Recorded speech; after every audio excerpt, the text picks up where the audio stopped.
तो काशी में एक विद्वान रहते थे, बचपन से उनको भागवत जी पढ़ने का शौक लग गया। अब तो ऐसा शौक लगा, उठते बैठते चलते फिरते बस उनको यही लगता मैं कहीं एक आसन लगा के बैठ जाऊं, भागवत जी पढ़ूं। परिवार के बच्चों के साथ खेलने भी जाते तो बच्चे खेलते वो बैठ के अपने भागवत जी पढ़ते रहते। सब लोग गंगा स्नान के लिए जाते, वो गंगा स्नान करके तुरंत भागवत जी पढ़ने लगते। सब ब्याह में गए, वो पीछे बैठ के भागवत जी पढ़ते रहते। इतना भागवत जी के प्रति आदी हो गए कि कोई और कामकाज उनको भाता नहीं था। घर वालों ने कहा ब्याह करा दो इसका, अपने आप बुद्धि ठिकाने आ जाएगी। कोई काम नहीं करता, धंधा नहीं करता, पूरे दिन ये किताब सी पढ़ता रहता है। किताब नहीं है, साक्षात कृष्ण है भागवत जी। घर वालों ने विवाह करा दिया। विवाह के बाद भी वही बात है ना, ठाकुर जी जिसको पकड़ लें वो कैसे भी नहीं बदलेगा। विवाह के बाद भी भागवत जी को नहीं छोड़ा। रात्रि में नींद खुल जाती है तो उठ के हाथ मुंह धो के आचमन करके भागवत जी पढ़ने लगते हैं। सुबह उठते हैं तो भागवत जी पढ़ते मिलते हैं, दोपहर में तो भागवत जी। पत्नी भी कुछ दिन तो सहती रही, उसको भी लगा ये कुछ करते धरते नहीं। एक दिन पतिदेव से कहा गृहस्थ आश्रम में आ गए हैं, थोड़ा कुछ कार्य धंधा भी किया कीजिए। देवी हम आपसे एक सत्य बात कहें। बोले क्या? हम और सब कामों में नालायक हैं, नहीं कर पाएंगे। आप देख लो, कुछ आपको भाई तो कर लो घर चलाने के लिए, हमसे नहीं होगा। आजकल की कन्या होती तो छोड़ के चली गई होती, पर पुराने भारत के बोले अब क्या करें, हम ही कुछ करते हैं। तो वो घर घर जाती, भोजन बनाती और उससे जो वेतन मिलता उससे घर चलता था। पतिदेव कुछ नहीं करते। चलने लगा घर, 2-3 बालक भी हो गए, लेकिन भागवत जी के प्रति मोह घटा नहीं। एक दिन कुछ संत आए घर में। अब इतनी कमाई तो होती नहीं थी पत्नी की, थोड़ी बहुत होती थी जिससे कि बच्चे और ये लोग प्रसाद पा लेते थे। आज का प्रसाद पा लिया, नया राशन शाम को लेके आना था बाजार से। उसी बीच में संतों की टोली आ गई। और प्राचीन भारत में संत जन बता करके पूछ करके नहीं आते थे, बस आ जाते थे। और द्वार पर आकर के बस प्रार्थना भी नहीं, द्वार पर आकर के बस कहते थे कि हम इतने संत हैं, हमारी व्यवस्था करो। अब घर उस समय के भारत के लोग पूछते भी नहीं थे, व्यवस्था करते थे। संत आए, संत आ गए, आकर के घर में बैठ गए। पत्नी ने प्रणाम किया, पतिदेव भी आए, प्रणाम किया दोनों ने। बोले भगवान बड़ी कृपा। बोले हम 12 मूर्ति संत हैं, अयोध्या से आए हैं काशी दर्शन करने। आपके घर के बाहर तुलसी वन देख करके, गैया देख करके हमको लगा कोई विप्र ब्राह्मण है, हम 12 संत प्रसाद पाएंगे, तैयारी करो। अब पत्नी दौड़ी रसोई में, पीछे से ब्राह्मण देवता भी आए, देवी बनाओ। बोले कहां से बनाए, सब तो खत्म हो गया, राशन लेकर के आना है। तो बोले 2 पैसा ले आए राशन। बोले कहां से दें, सब खर्च हो गया इस महीने का, इस महीने की पगार अभी मिली नहीं, कल मिलेगी, फिर राशन आएगा, फिर बनेगा।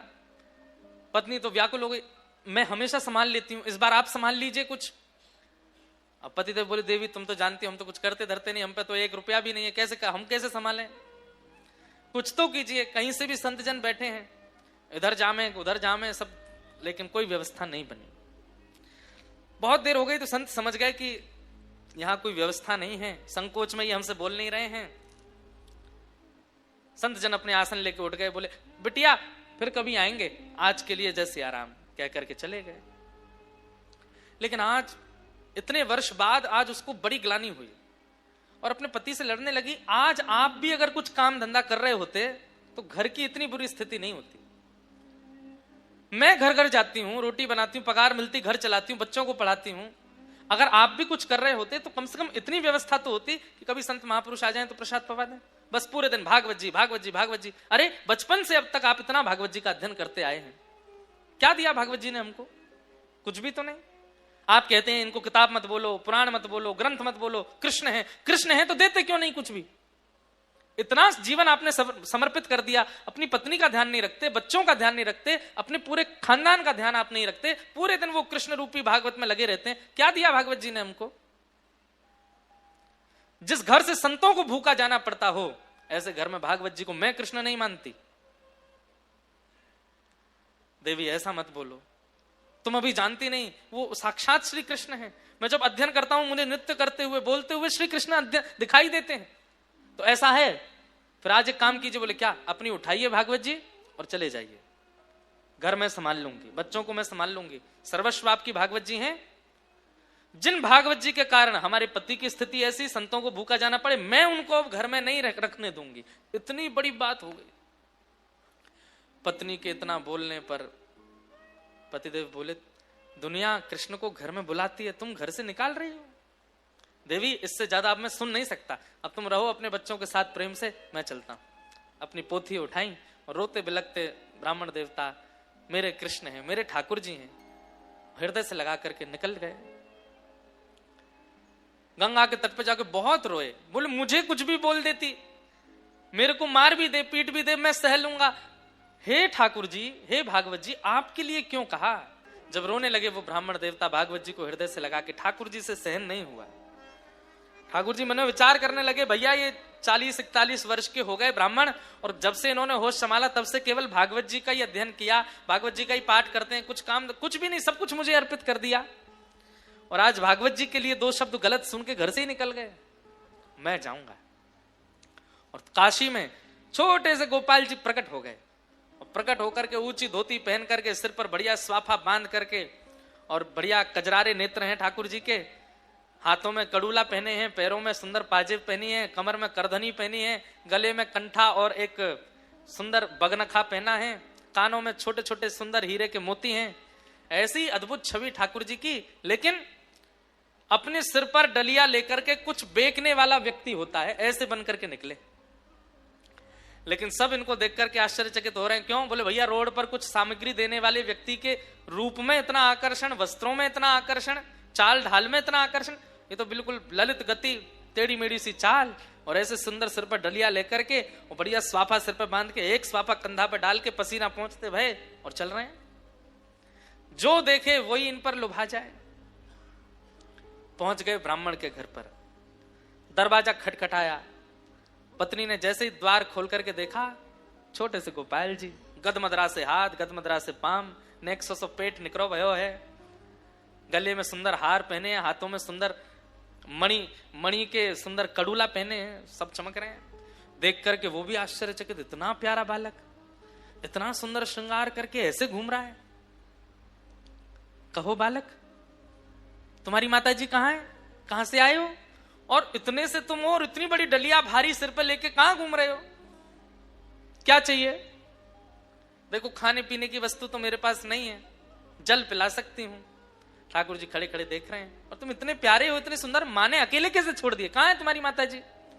तो ठाकुर जी उसको इशारा करते हैं, हम पे बोलना नहीं आता। अच्छा गूंगे हो? ठाकुर जी बोले, अच्छा गूंगे हो, कुछ लिखने को दूं? लिख के बताओगे? बोले हाँ। लिखने के लिए कुछ दिया, तो ठाकुर जी उस पर लिख रहे हैं। क्या लिखे? बोले आपके पति जो हैं उनका मैं सेठ हूं, आपके पतिदेव का मैं सेठ हूं, वो मेरे यहां पर गुप्त नौकरी करते हैं, और बचपन से मेरे यहां नौकरी कर रहे हैं, आज तक अपनी पगार नहीं लेकर के गए। आज मुझे कैसे भी करके पता चला कि उनको धन की बड़ी आवश्यकता है, तो 12 वर्ष की आयु से लेकर के 41 वर्ष की आयु तक उन्होंने जितना भी मेरे यहां कार्य किया, उसकी जो पगार होनी चाहिए वो सब लेकर के आया हूं, आपके द्वार पर रख करके जा रहा हूं, उनको दे दीजिएगा। ऐसा कह करके लिख करके उसको पकड़ा दिया। अब वो पढ़ने लगी, पढ़ते पढ़ते पढ़ते अंत में सोच भी रही है, इतने छोटे से सेठ जी हमारे पतिदेव के। जैसे देखा तो डलिया रखी है, ठाकुर जी तो अंतर ध्यान हो गए वहां से। डलिया के ऊपर से जैसे ही वस्त्र हटाया, ऐसी ऐसी मणियां रत्न आभूषणों से जड़ित, और इतने सुंदर सुंदर उसमें स्वर्ण के आभूषण, मणियां, हीरे जवाहरात सब चमक रहे हैं। अरे काशी के नरेश के पास भी इतनी संपत्ति नहीं होगी जितनी संपत्ति और बहुमूल्य मणियों को देख करके वो बालक है। पत्नी की तो आंखें खुली रह गई, बोले कि पतिदेव इतनी बड़ी नौकरी करते थे, आज तक नहीं बताया। डलिया उठाने लगी तो उठी नहीं, बच्चों को बुलाया, 3-4 बच्चे स्वयं लगे तो जैसे तैसे खिसका के भीतर लाए। इतनी धन संपत्ति देख करके पत्नी तो बड़ी व्याकुल हो गई। छोटे वाले बालक को भेजा, जाओ पिताजी को ढूंढो, गंगा के तट पर होंगे, उनसे कहो जल्दी आमे लौट करके, माँ ने बढ़िया पकवान बनाए हैं घर में। बालक दौड़ा दौड़ा गया तो वहां पर भागवत जी का पाठ कर रहे थे, अश्रुबिंद गिर रहे हैं। पिताजी जल्दी घर आइए, मैया ने बहुत सुंदर पकवान बनाए हैं आपके लिए, वो प्रतीक्षा कर रही हैं, आप पाएंगे तभी पाएंगे, जल्दी आ जाइए। ब्राह्मण देवता सोचने लगे, लड़ने के बाद पकवान कौन बनाता है घर में? हमको घर से निकाल दिया, इतना सब कुछ बड़ा बुला बोल दिया, और सुबह संतों को पवाने के लिए एक फूटी कौड़ी नहीं थी, अब पकवान बनाए हैं। चलो भागवत जी का पाठ पूर्ण करके हृदय से लगा के गए। लौट करके घर जैसे ही आए, द्वार खटखटाया। इतने में तो पत्नी उसमें से कुछ स्वर्ण लेकर के बढ़िया साड़ी आड़ी खरीद के बढ़िया सुंदर तैयारियां करके आ चुकी घर पर, पूरा घर सजा दिया। जैसे ही द्वार खुला, अपनी पत्नी को इतने सुंदर वेश में देख करके ब्राह्मण देवता, अच्छा गलती से आ गया हूँ, कोई और घर है शायद आगे वाला होगा। पत्नी बोली अरे यही मैं ही हूं, कहां जा रहे हैं? देवी तुम हो? इतनी गोरी पहले तो नहीं लगी थी, इतना बढ़िया वस्त्र पहले तो नहीं पहना, कहां से आया? बच्चे आए निकल करके, वो भी बढ़िया सुंदर सुंदर धोती कुर्ता पहन के, तो बच्चों को देख के बोले ये कहां से लाए हो? मैं तो आज इतने वर्ष हो गए, एक एक दो कुर्ताओं में पूरा जीवन निकाल दिया, कैसे आया भाई? ये कौन करके गया ये सब? पत्नी बोली ज्यादा होशियार मत बनिए, सारी पोल पट्टी खुल गई है आपकी। बोले क्या पोल पट्टी? बोले आपकी नौकरी वोकरी के बारे में सब पता चल गया हमको। पतिदेव बोले कौन सी नौकरी? हम कुछ नहीं करते। अच्छा आओ भीतर आओ। भीतर ले जाकर के डलिया रखी थी कमरे में, खोल के दिखाया, देखिए रत्नों की चमकाहट देख करके बोले देवी कहां से चोरी करके लाई? बोले चोरी नहीं करके लाई हूं, आपका मालिक आया था, गूंगा मालिक। और एक बात बताइए, इतना छोटा, हमारे बच्चों से भी छोटा था वो, उसको मालिक, लेकिन क्या सुंदर उसका वर्ण, आहा क्या कड़ूला पहने थे, सिर पर क्या सुंदर पाग बंधी थी, उस पर मोती के हार, गले में कंठा, कौंधनी, पैरों में पाजेब, थोड़े थोड़े नील वर्ण के सा अंग। अब ये पत्नी बोलती जाए और पत्नी ठाकुर जी का चिंतन पतिदेव के चित्त में आ रहा है कि निश्चित ठाकुर जी आए। देवी तुम्हें कैसे पता? उन्होंने बताया। बोले को लिख के देके गए हैं। जब बोले मुझे दिखाओ कहाँ लिखा है, पर्चा दिया तो पत्र देखा, उसमें जितनी लिपियां थी वो लिपियां देखते देखते वो आपस में मिलने लगी, और मिलते मिलते मिलते मिलते वो समस्त लिपियां एक आकृति बनाती हैं, और उस आकृति में नन्हे से गोपाल जी सिर पर डलिया रखे ऐसे खड़े हैं, वो एक आकृति प्रकट हो जाती। नेत्र सजल हो गए, बेहोश हो गए ब्राह्मण देवता। होश में आए तो रोने लगे। देवी वो कहां गए, कहां चले गए? बच्चे बताओ ना। अरे सेठ जी हैं, तुम्हें तो पता होगी कहां है। अरे वो सेठ मेरे नहीं है, पूरे विश्व के सेठ हैं, साक्षात ठाकुर जी आए थे।